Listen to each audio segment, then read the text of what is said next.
കേരള ചരിത്രത്തിൽ ഒരേ ഒരു ക്രൈസ്തവ രാജവംശം മാത്രമേ ഉണ്ടായിട്ടുള്ളൂ. അതാണ് വില്ലാർവട്ടം സ്വരൂപം. രണ്ടാം ചേര ഡൈനാസ്റ്റിയുടെ കാലഘട്ടത്തിൽ രാജ്യത്തെ പല പല നാടുകളായിട്ട് വിഭജിക്കുകയുണ്ടായി.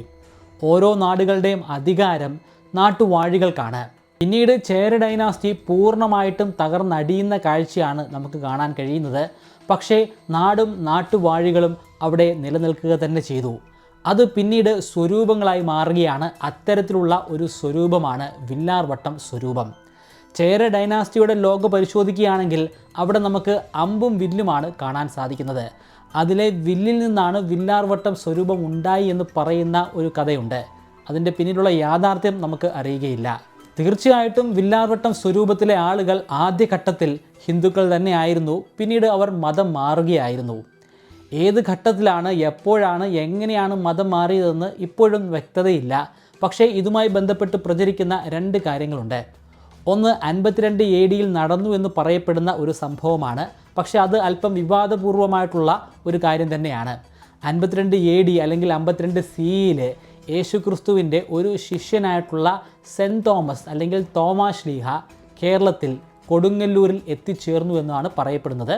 എന്നാൽ അങ്ങനെ ഒരാൾ എത്തിച്ചേർന്നിട്ടില്ല എന്ന് പറയുന്ന ഒരു വിഭാഗം ചരിത്ര ഗവേഷകന്മാരുണ്ട്. അത് ശരിയായിട്ടുള്ള ചരിത്രമാണെന്ന് പറയുന്ന ഒരു കൂട്ടരും വേറെ ഉണ്ട്. എന്തായാലും ഈ വേർഷൻ അനുസരിച്ച് തോമാശ്ലീഹ കേരളത്തിൽ 52 CE എത്തിച്ചേരുന്നുണ്ട്. ഇവിടെ ഉണ്ടായിരുന്ന പല ഹിന്ദുക്കളെയും ക്രിസ്ത്യാനികളാക്കി മാറ്റുന്നുമുണ്ട്. ചില പള്ളികളൊക്കെ അദ്ദേഹം സ്ഥാപിക്കുന്നുണ്ട്. അതിനു പുറമെ വില്ലാർവട്ടം സ്വരൂപത്തിലെ രാജകുടുംബാംഗങ്ങളെ മതം മാറ്റി ക്രിസ്ത്യാനികളാക്കി മാറ്റുന്നു. മറ്റൊരു വേർഷൻ അനുസരിച്ച് ഒരു 500 വർഷം കൂടി കഴിഞ്ഞ് 510 AD അല്ലെങ്കിൽ 510 CE കൽദായ ബിഷപ്പ്മാരായിട്ടുള്ള മാർ സബാർ, മാർ പ്രോത്ത് തുടങ്ങിയവർ കേരളത്തിൽ എത്തിച്ചേരുകയുണ്ടായി. ഈ വർഷം കൃത്യമല്ല, ചില പുസ്തകങ്ങളിലൊക്കെ 800 AD എന്ന് പറയുന്നുണ്ട്. എന്തായാലും ഒരു കാര്യം വ്യക്തമാണ്, അവർ രണ്ടുപേരും ഇവിടെ എത്തിച്ചേർന്നിട്ടുണ്ട്. അവർ കുറേയധികം ഹിന്ദുക്കളെ മതം മാറ്റി ക്രിസ്ത്യാനികളാക്കി മാറ്റുന്നുമുണ്ട്. ആ കൂട്ടത്തിലാണ് വില്ലാർവട്ടം രാജകുടുംബത്തിലെ അംഗങ്ങളെ ക്രിസ്ത്യാനികളാക്കി മാറ്റി എന്നാണ് ഈ വേർഷനിൽ പറയുന്നത്. അതിനോട് തന്നെ അനുബന്ധിച്ച് ഉദയംപേരൂരിൽ ഒരു ക്രൈസ്തവ പള്ളി കൂടി അവർ പണിയുന്നുണ്ട്. വില്ലാർവട്ടം സ്വരൂപത്തിലെ രാജാവ് ശരിക്കും രാജാവ് എന്ന പേരിലല്ല അറിയപ്പെടുന്നത്, മൂപ്പിൽ തോമ എന്ന പേരിൽ തന്നെയാണ്. പേരിൽ സൂചിപ്പിക്കുന്നത് പോലെ തന്നെ പ്രായത്തിൽ മൂത്ത ഒരു വ്യക്തിയായിരിക്കും രാജാവാവുക. അയാളുടെ കാലശേഷം അടുത്ത രാജാവാകുന്നത് അയാളുടെ മക്കളിൽ വെച്ച് ഏറ്റവും പ്രായക്കൂടുതലുള്ള ആളായിരിക്കും. ആദ്യ കാലഘട്ടങ്ങളിൽ ഉണ്ടായിരുന്ന മൂപ്പിൽ തോമമാരെക്കുറിച്ച് ചരിത്രരേഖകളിൽ അങ്ങനെ പരാമർശിച്ചിട്ടില്ല. ഒരു പരാമർശം ഉണ്ടാകുന്നത് 1410 മരണമടഞ്ഞ ഒരു മൂപ്പിൽ തോമയെക്കുറിച്ചാണ്. അയാളുടെ സ്ഥാനപ്പേര് മാത്രമേ വെളിവായിട്ടുള്ളൂ. അയാളുടെ യഥാർത്ഥ പേരെന്താണെന്ന് അറിയുകയില്ല. പക്ഷേ ആ രാജാവിൻ്റെ മരണത്തിന് ശേഷം അടുത്ത രാജാവാകാനായിട്ട് അദ്ദേഹത്തിന് മക്കളാരും ഉണ്ടായിരുന്നില്ല. അതുകൊണ്ട് തന്നെ അദ്ദേഹത്തിൻ്റെ ഇളയ സഹോദരനായിട്ടുള്ള യാക്കൂബാണ് അടുത്ത മൂപ്പിൽ തോമയായിട്ട് മാറുന്നത്.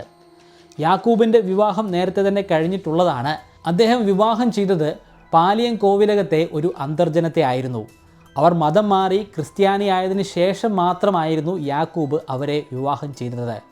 പാലിയം കോവിലകത്തിന് കൊച്ചി മഹാരാജ്യവുമായിട്ട് വലിയ ബന്ധം തന്നെയുണ്ട്. ആ കാലഘട്ടത്തിൽ കൊച്ചി രാജ്യമൊന്നും ഉണ്ടായിട്ടില്ല. കൊച്ചി രാജ്യത്തിൻ്റെ മുമ്പുണ്ടായിരുന്ന രൂപമാണ് അത് പെരുമ്പടപ്പ് സ്വരൂപം എന്ന പേരിലാണ് അറിയപ്പെടുന്നത്. കൊച്ചി രാജ്യത്തിലെ പ്രധാനമന്ത്രി ഈ പാലിയം കോവിലകത്തെ വ്യക്തിയായിരിക്കും, അവിടുത്തെ ഏറ്റവും മുതിർന്ന വ്യക്തിയായിരിക്കും. അദ്ദേഹം പാലിയത്തച്ഛൻ എന്ന പേരിലാണ് അറിയപ്പെടുന്നത്. ചുരുക്കത്തിൽ കൊച്ചി രാജ്യത്തിലെ പ്രധാനമന്ത്രിമാരായ പാലിയത്തച്ഛന്മാർക്ക് വില്ലാർവട്ടം സ്വരൂപവുമായിട്ട് ഒരു രക്തബന്ധം തന്നെ ഉണ്ട്. എന്തായാലും യാക്കൂബിനും ആ അന്തർജനത്തിനും ഒരു പെൺകുട്ടി ഉണ്ടാകുന്നുണ്ട്. അവർക്കൊരൊറ്റ പെൺകുട്ടി മാത്രമേ ഉണ്ടായുള്ളൂ. ആ പെൺകുട്ടിയുടെ പേര് മറിയം എന്നാണ്. ഒരിക്കൽ മറിയത്തെ പാലിയം കോവിലകത്തിൽ വെച്ച് പെരുമ്പടപ്പ് സ്വരൂപത്തിലെ യുവരാജാവായ രവിവർമ്മ കാണുന്നുണ്ട്. ഒറ്റ നോട്ടത്തിൽ തന്നെ രവിവർമ്മയ്ക്ക് മറിയത്തെ ഇഷ്ടപ്പെട്ടു. മറിയയ്ക്കും മറ്റൊരു അഭിപ്രായമായിരുന്നില്ല. ഒറ്റ നോട്ടത്തിൽ ഇഷ്ടപ്പെട്ട് കഴിഞ്ഞാൽ സ്വന്തമാക്കുക എന്ന് പറയുന്നത് ആ കാലഘട്ടത്തിലെ ഒരു രീതി തന്നെയായിരുന്നു. ആ ചടങ്ങിന് പുടവ കൊടുപ്പ് എന്ന പേരാണ് ഉള്ളത്. അത്തരത്തിൽ പുടവ കൊടുത്ത് മറിയത്തെ അയാൾ സ്വന്തമാക്കിയാണ്. പക്ഷേ യാക്കൂബിന് അടക്കാനാവാത്ത ദേഷ്യമാണ് രവിവർമ്മയോടും മകളോടും തോന്നിയത്. ആ വിവാഹ ബന്ധത്തിനോട് അയാൾക്ക് താല്പര്യമായിരുന്നു. പക്ഷേ പുടവ കൊടുപ്പ് എന്നൊരു ചടങ്ങിനോട് അയാൾക്ക് ഒട്ടും തന്നെ താല്പര്യമുണ്ടായിരുന്നില്ല. കാരണം അവർ ക്രൈസ്തവ മതാചാരം അനുസരിച്ച് ജീവിക്കുന്ന വ്യക്തികളാണ്. അതുകൊണ്ട് തന്നെ തൻ്റെ മകളായ മറിയം വിവാഹം ചെയ്യുന്നതും അത്തരത്തിലുള്ള മതചടങ്ങിലൂടെ തന്നെ ആയിരിക്കണം. അവരെ സംബന്ധിച്ച് പുടവ കൊടുപ്പെന്ന് പറയുന്നത് ഒരു അന്ധമായ വിശ്വാസമാണ്. ഈ കാര്യം രവിവർമ്മയെയും അതുപോലെ മറിയത്തെയും അയാൾ അറിയിക്കുന്നുണ്ട്. രവിവർമ്മയ്ക്ക് മറ്റൊന്നും ആലോചിക്കേണ്ടി വന്നില്ല. മറിയത്തെ സ്വന്തമാക്കാനായിട്ട് അയാൾ മതം മാറാൻ തീരുമാനിച്ചു. അങ്ങനെയാണ് അയാൾ മതം മാറി ഇട്ടിമാണി എന്ന പേര് സ്വീകരിക്കുന്നത്. ശേഷം ക്രൈസ്തവ ആചാരപ്രകാരമുള്ള അവരുടെ വിവാഹം നടക്കുന്നു.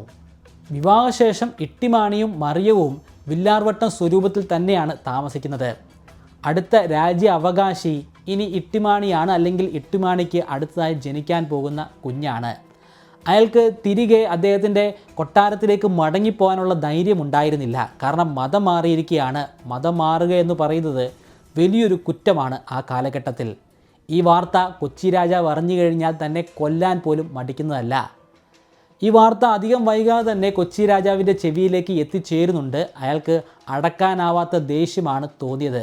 എത്രയും പെട്ടെന്ന് തന്നെ കൊച്ചി രാജ്യത്തേക്ക് അല്ലെങ്കിൽ പെരുമ്പടപ്പ് സ്വരൂപത്തിലേക്ക് മടങ്ങിയെത്താനുള്ള ഒരു ഓർഡറാണ് കൊച്ചി രാജാവ് ഇട്ടിമാണിക്ക് അല്ലെങ്കിൽ രവിവർമ്മയ്ക്ക് കൊടുക്കുന്നത്.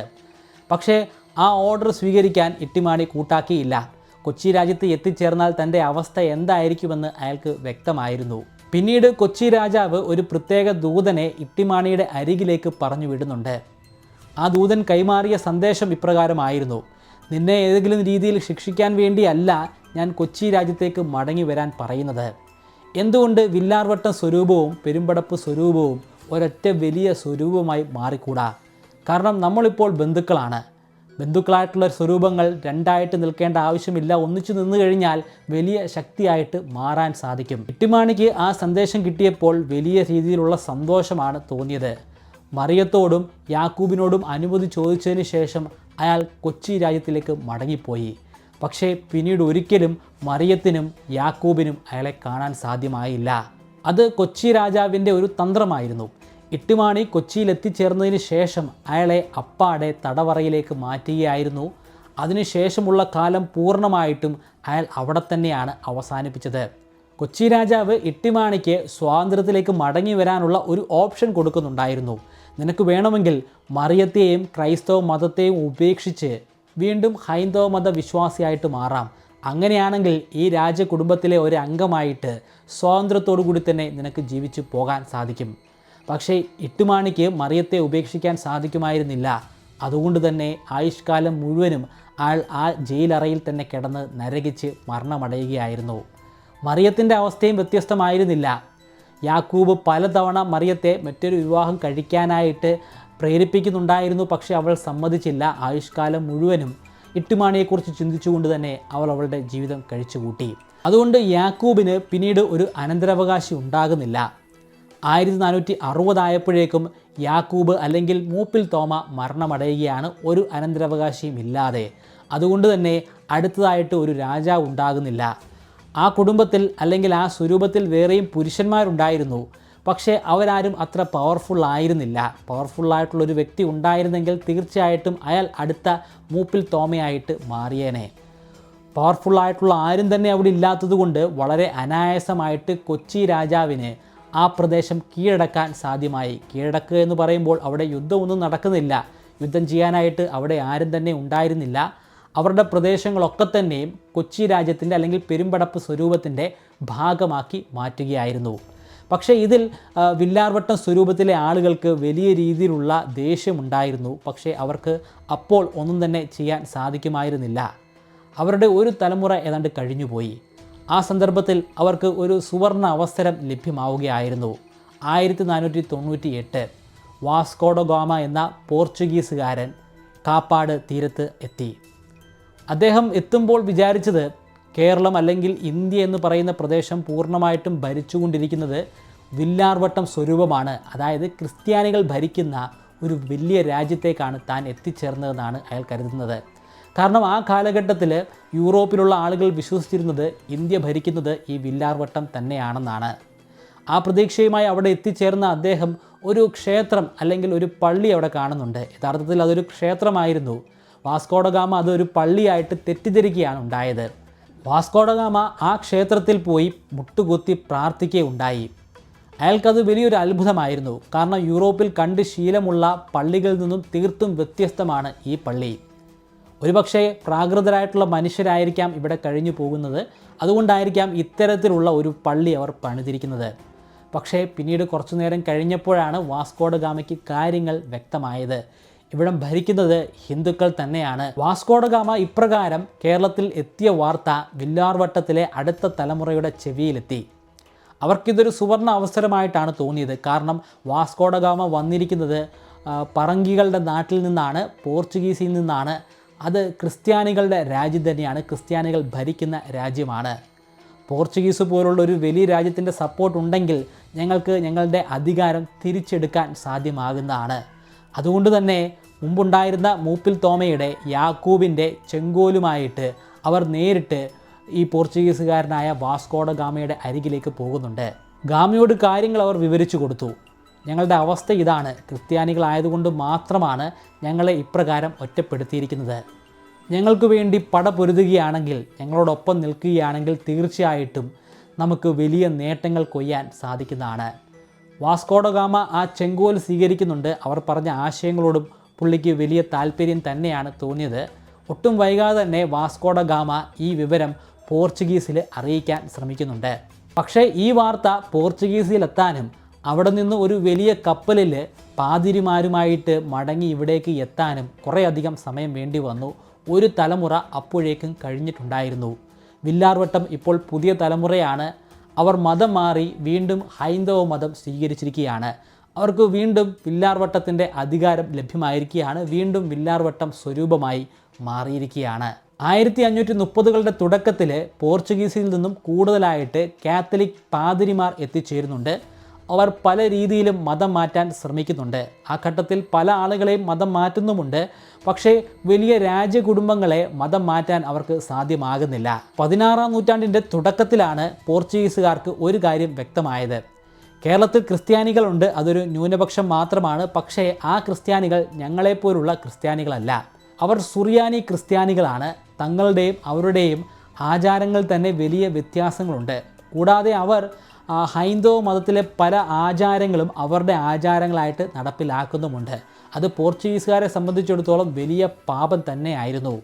അതുകൊണ്ട് തന്നെ പോർച്ചുഗീസുകാർക്ക് മറ്റൊരു ദൗത്യമാണ് ഇപ്പോഴുള്ളത്. അവിടെയുള്ള ക്രിസ്ത്യാനികളെ അവരുടെ ക്രിസ്ത്യാനികളാക്കി മാറ്റണം.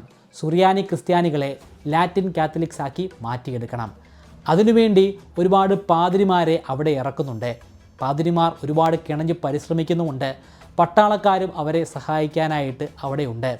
ഇപ്പോൾ ഉത്തര കേരളവും മധ്യ കേരളവും പോർച്ചുഗീസ് ഭരണത്തിൻ്റെ കീഴിലാണ് ഉള്ളത്. അതുകൊണ്ട് തന്നെ കാര്യങ്ങൾ സുഖകരമായിട്ട് മുന്നോട്ട് പോകേണ്ടതാണ്. കുറേയധികം പേരെ മതപരിവർത്തനത്തിന് വിധേയമാക്കാൻ അവർക്ക് സാധ്യമാകുന്നുണ്ട്. പക്ഷേ ഒരു രാജ്യ കുടുംബത്തെ പോലും മതം മാറ്റാൻ അവർക്ക് ഈ ഘട്ടത്തിൽ സാധിക്കുന്നില്ല. മുൻപുണ്ടായിരുന്ന സുറിയാനി ക്രിസ്ത്യാനികളെ അവർ അവരുടെ പട്ടാളത്തിലേക്ക് റിക്രൂട്ട് ചെയ്തു.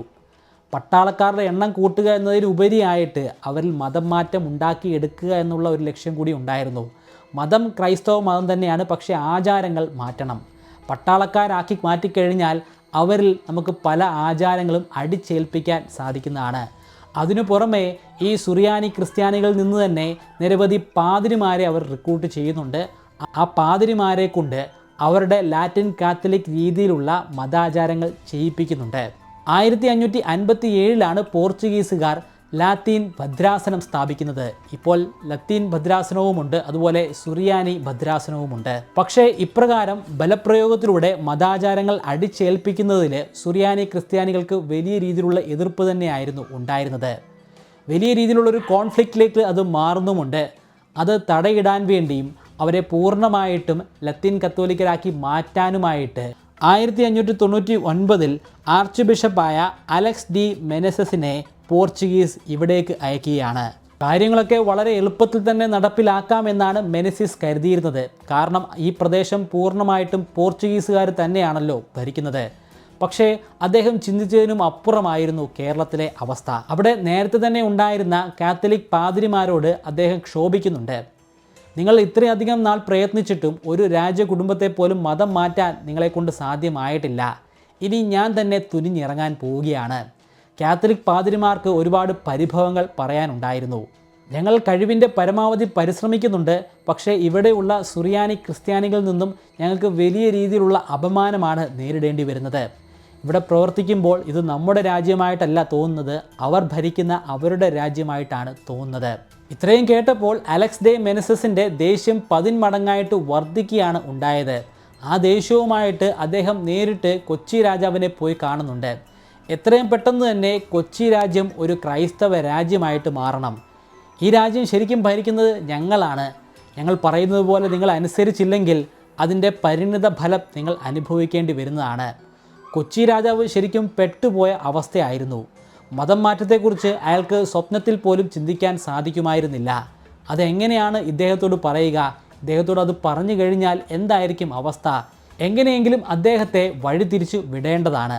അപ്പോഴാണ് കൊച്ചി രാജാവിൻ്റെ മനസ്സിലേക്ക് വില്ലാർവട്ടം സ്വരൂപത്തിൻ്റെ കാര്യം ഓർമ്മ വന്നത്. ഈ അടുത്ത കാലത്തു വരെ അവരൊരു ക്രൈസ്തവ രാജ്യമായിരുന്നു, അല്ലെങ്കിൽ ഒരു സ്വരൂപമായിരുന്നു. അവർക്ക് വീണ്ടും മതമാറ്റത്തെക്കുറിച്ച് ചിന്തിക്കാൻ വലിയ പ്രയാസമൊന്നും ഉണ്ടായിരിക്കുന്നതല്ല. അദ്ദേഹം രണ്ടും കൽപ്പിച്ച് മെൻസസിനോട് പറഞ്ഞു, ഇവിടെ വില്ലാർവട്ടം എന്ന് പറയുന്ന ഒരു സ്വരൂപമുണ്ട്, ഒരു രാജ്യമുണ്ട്, നിങ്ങൾ അവിടേക്കൊന്ന് പോയി നോക്കുക. കാരണം അവർ മുൻപ് ക്രിസ്ത്യാനികളായിരുന്നു, പിന്നീട് മതം മാറി ഹിന്ദുക്കളായിട്ട് മാറിയതാണ്. അത്തരത്തിലുള്ള ആൾക്കാരെ നിങ്ങൾക്ക് അനായാസമായിട്ട് തിരികെ നിങ്ങളുടെ മതത്തിലേക്ക് കൊണ്ടുപോകാൻ സാധിക്കുന്നതാണ്. ഇത് കേട്ടപ്പോൾ അലക്സ് ഡേ മെനസസിന് വളരെ പ്രായോഗികമായിട്ടുള്ള ഒരു കാര്യമായിട്ട് തോന്നി. അതുകൊണ്ട് തന്നെ അദ്ദേഹം നേരിട്ട് വില്ലാർവട്ടം സ്വരൂപത്തിലേക്ക് പോവുകയാണ്. അവിടെ ചെന്ന് അവിടുത്തെ നിലവിലുള്ള രാജാവിനെ പരിചയപ്പെടുകയാണ്. അവരുമായിട്ട് നിരന്തരമായി സംസാരിക്കുന്നുണ്ട്. ആ സംഭാഷണങ്ങൾക്കൊടുവിൽ വില്ലാർവട്ടം രാജാവ് സമ്മതിക്കുകയാണ് മതപരിവർത്തനത്തിന്. ആ ഒരു തീരുമാനത്തിലേക്ക് എത്തിക്കുന്നതിന് പിന്നിൽ ചില കാരണങ്ങളൊക്കെ ഉണ്ടായിരുന്നു. കാരണം മതം മാറി ഹിന്ദുമതം സ്വീകരിച്ചു വന്നവരാണ് നിലവിലുള്ള വില്ലാർവട്ടം സ്വരൂപം. അവർ ആദ്യഘട്ടങ്ങളിലൊക്കെ ഹിന്ദുക്കളായിരുന്നു, പിന്നീട് ക്രിസ്ത്യാനികളായി, പിന്നീട് വീണ്ടും ഹിന്ദുക്കളായി മാറിയിരിക്കുകയാണ്. അതുകൊണ്ട് തന്നെ മറ്റു സ്വരൂപത്തിലെ രാജാക്കന്മാർ ഇവരെ വലിയ രീതിയിൽ തന്നെ കളിയാക്കുമായിരുന്നു. അങ്ങനെ ആ അവഹേളനങ്ങളൊക്കെ സഹിച്ച് ജീവിച്ചിരിക്കുന്ന കാലഘട്ടത്തിലാണ് അലക്സ് ഡേ മെനസസ് ഇവരെ വന്ന് കാണുന്നത്. അതുകൊണ്ട് വീണ്ടും ക്രൈസ്തവ മതത്തിലേക്ക് പോകാമെന്ന് തന്നെ അവർ തീരുമാനിക്കുന്നു. അങ്ങനെ പോയി കഴിഞ്ഞാൽ മറ്റൊരു പ്രയോജനം കൂടിയുണ്ട്. പോർച്ചുഗീസുകാർ തങ്ങളോടൊപ്പം നിൽക്കുന്നതാണ്. അവർക്ക് വലിയൊരു പട തന്നെയാണ് ഉള്ളത്. മാത്രമല്ല ഈ പ്രദേശം ഇപ്പോൾ ഏതാണ്ട് പോർച്ചുഗീസുകാരുടെ കൈപ്പിടിക്കുള്ളിലാണ്. അങ്ങനെയാണെങ്കിൽ ഈ പ്രദേശം പൂർണ്ണമായിട്ടും ഭരിക്കാൻ ഞങ്ങളെക്കൊണ്ട് സാധ്യമാകുന്നതാണ്. പെടുംപരപ്പ് സ്വരൂപം പോലും ഞങ്ങളുടെ അണ്ടറിലായി പോകുന്നതാണ്. ചേന്നമംഗലം സെമിനാരിയിൽ വെച്ചാണ് മതം മാറ്റം സംഭവിക്കുന്നത്. മതം മാറ്റത്തെ തുടർന്ന് വില്ലാർവട്ടം സ്വരൂപത്തിലെ രാജാവ് തോമ രാജാവായിട്ട് മാറുകയാണ്. പക്ഷേ തോമ രാജാവിന് ഒരു പ്രശ്നമുണ്ട്. അദ്ദേഹത്തിന് മക്കളില്ല. മക്കളില്ലെങ്കിൽ ഈ സ്വരൂപം എങ്ങനെയാണ് മുന്നോട്ട് പോവുക? അടുത്ത ഒരു യുവരാജാവ് വേണമല്ലോ. അതിന് ദത്തെടുക്കുക അല്ലാതെ മറ്റൊരു മാർഗമുണ്ടായിരുന്നില്ല.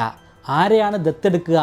അതിന് ഉചിതമായിട്ടുള്ള ഒരു തറവാടുണ്ട്, പാലിയം കോവിലകം. ആ പാലിയം കോവിലകത്തെ പാലിയത്തെഴുത്തച്ഛനെ ദത്തെടുക്കാം. വില്ലാർവട്ടം തറവാടിനും പാലിയം കോവിലകത്തിനും തമ്മിൽ വലിയൊരു ബന്ധം തന്നെ ഉണ്ട്. അത് ഈ വീഡിയോയുടെ തുടക്കത്തിൽ തന്നെ ഞാൻ പറഞ്ഞതാണ്. അതുകൊണ്ട് ഏറ്റവും ഉചിതനായ വ്യക്തി പാലിയത്തച്ഛൻ തന്നെയാണ്. പക്ഷേ പാലിയത്തച്ഛൻ പെരുമ്പടപ്പ് സ്വരൂപത്തിലെ പ്രധാനമന്ത്രി സ്ഥാനമുള്ള ആളാണ്. അവിടെ നിന്നൊരാളെ ദത്തെടുക്കണമെങ്കിൽ തീർച്ചയായിട്ടും കൊച്ചി രാജാവിൻ്റെ സമ്മതം അത്യാവശ്യമാണ്. കൊച്ചി രാജാവിന് അനുമതി കൊടുക്കുക എന്നല്ലാതെ മറ്റൊരു ഓപ്ഷൻ ഉണ്ടായിരുന്നില്ല. കാരണം വില്ലാർവട്ടം ഇപ്പോൾ പോർച്ചുഗീസുകാരുടെ ഒരു ഭാഗമായി മാറിക്കഴിഞ്ഞിരിക്കുന്നു. അങ്ങനെ പാലിയത്തച്ഛനെ ദത്തെടുത്തു. പക്ഷേ പാലിയത്തച്ഛന് ക്രിസ്തുമതം സ്വീകരിക്കാൻ ഒട്ടും തന്നെ താല്പര്യം ഉണ്ടായിരുന്നില്ല.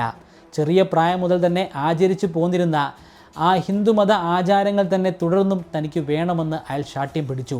ക്ഷത്രിയനായിട്ട് തന്നെ തുടരാനാണ് അയാൾ തീരുമാനിച്ചത്. 1701 തോമ രാജാവ് മരണമടഞ്ഞു. അതായിരുന്നു വില്ലാർവട്ടം സ്വരൂപത്തിലെ അവസാനത്തെ ക്രൈസ്തവ രാജാവ്.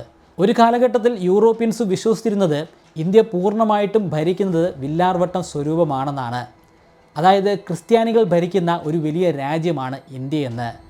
അത് അങ്ങനെയാണ് എന്ന് നമുക്ക് മനസ്സിലാക്കി തരുന്നത് ചില ചരിത്ര രേഖകൾ തന്നെയാണ്.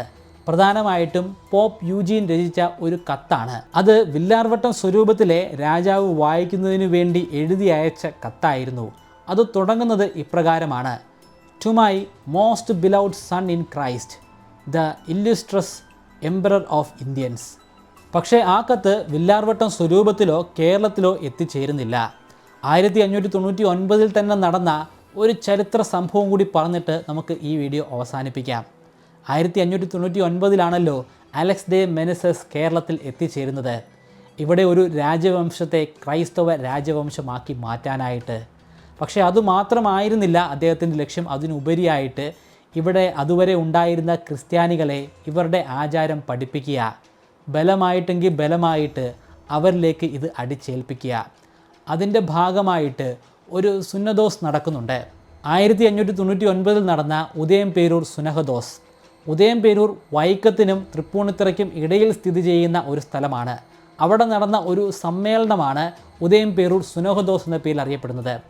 സുനഹദോസിൻ്റെ അർത്ഥം സമ്മേളനം എന്ന് തന്നെയാണ്. ഗ്രീക്ക് പദമായ സിനോദോസിൽ നിന്നാണ് സുനഹദോസ് എന്ന പദം ഉണ്ടാകുന്നത്. ജൂൺ 20 മുതൽ 26 വരെ 7 ദിവസം നീണ്ടു നിന്ന ഒരു സമ്മേളനമായിരുന്നു. ആ സമ്മേളനത്തിൻ്റെ ഭാഗമായി നിരവധി സുറിയാനി ക്രിസ്ത്യാനികൾ ലത്തീൻ ക്രിസ്ത്യാനികളായിട്ട് മാറുന്നുണ്ട്.